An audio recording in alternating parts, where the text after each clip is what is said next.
তো বন্ধুরা, আমাদের এই ক্লাবেতে প্রত্যেকবারই দুর্গাপূজার হওয়ার ঠিক 2 থেকে 3 দিন পরই আমরা ক্লাবে একটা মিটিং করি, যে আমরা ডিসাইড করি যে প্যান্ডেলটা আমরা কীভাবে করবো, অর্থাৎ কালী পূজাটার প্যান্ডেলটা কীভাবে করবো। তো আমরা ভাবলাম মিটিংয়ে বসে যে প্রত্যেকবার তো আমরা লোককে দিয়েই প্যান্ডেলটা করাই, তো ভাবলাম এবার আমরাই করি। যেহেতু আমাদের বছরেতে একটাই পূজা হয় ক্লাবেতে, এই একটাই মা কালীর পূজা হয়, তো আমরা ভাবলাম যে এই পূজাটা খুব আনন্দ হিসেবে করি। প্রত্যেকবার আনন্দ হয় না, এবার না নিজেরাই করবো, যেহেতু শুধুমাত্র মানে নিজেরা করলে আলাদা আনন্দ হয়। যেহেতু সব প্যান্ডেলটা খাড়া শুধু করেছে, মানে প্যান্ডেলটাকে বাঁশ টাস দিয়ে খাড়া করে দিয়েছে প্যান্ডেলের লোকরাই, ঠিক আছে। বাদ বাকি ভিতরে যত ডিজাইন, যত ডেকোরেশন সব আমরা নিজেরা করেছি রাত ধরে কাজ করে। তো সবাই তো দিনে কাজ টাজ করে, মানে অনেকজনের অফিস টফিস করে, অনেকজনের কাজ টাজ থাকে, তো আমরা সবাই ওরা দিনে কাজ করে, রাত্রে 8টার পর খেয়ে দিয়ে এসে নিয়ে সারা রাত কাজ করে। মানে মেনলি সবাই কাজ করে ঠিকই, কিন্তু মেনলি আমরা 7-8 জন আছি যারা সবচেয়ে বেশি কাজ করে রাত ধরে, ঠিক আছে। তো এখন বাজে নাই করে তো 11:30, হ্যাঁ।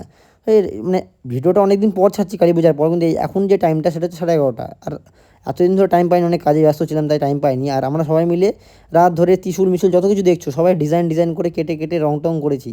এই প্যান্ডেলটা যেটা দেখছো, প্যান্ডেলটা ডেকোরেশন সব একটা দাদা আছে, ওই করেছে, কিন্তু ওর সাথে আমরা হেল্প করেছি। আর এই যে ঠাকুরের যে ছবি টবিগুলো আঁকা যেগুলো আছে, ওটার জন্য একটা লোক নিয়েছিলাম, কারণ অত তো প্রফেশনাল আমরা না যে আঁকতে পারবো। কিন্তু এই যে যেগুলো আঁকা দেখতে পাচ্ছ প্লেটেতে, এগুলো সব আমাদের বোনরা করেছে। আমরা বোনরা আমরা অনেকজন আর্ট টার্ট করে, তো তাই ওরা প্লেটের উপরে আর্ট করতে হবে, কিন্তু কাপড়ের উপরে আর্ট করতে গেলে একটা আর্টিস্ট লাগবে। আর দেখুন প্যান্ডেলটা যখন তৈরি হয় তখন প্যান্ডেলটা একবার দেখো কত সুন্দর লাগছে, মানে ভিতরটাই শান্তি হয়ে যায় এত খাটার পরে, এত সুন্দর আসে। এবং প্যান্ডেলটার লুকটা এত সুন্দর এসছে কিনা, পাড়ার সবাই, বাইরের সবাই যারা যারা এসছে সবাই এসে বলেছে খুব দারুণ হয়েছে।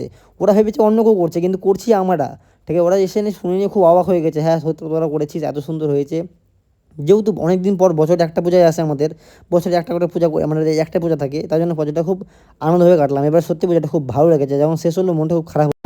কিন্তু যখন পূজাটা শেষ হয়ে গেল, সত্যি কথা বলতে গেলে খুব খারাপ লাগছিল যে এত কষ্ট করে সবাই মিলে খাটলাম, পূজাটা শেষ হয়ে গেল। মানে রাত ধরে খাচ্ছিলাম, সবাই মিলে একসাথে কাজ করছিলাম, একটা আনন্দ, সবাই মিলে কাজ টাজ করছিলাম রাত জেগে জেগে মায়ের পূজাতে। আর যখন পূজাটা শেষ হয়ে গেল সত্যি খুব খারাপ লাগছিল যে মা চলে যাচ্ছে আবার।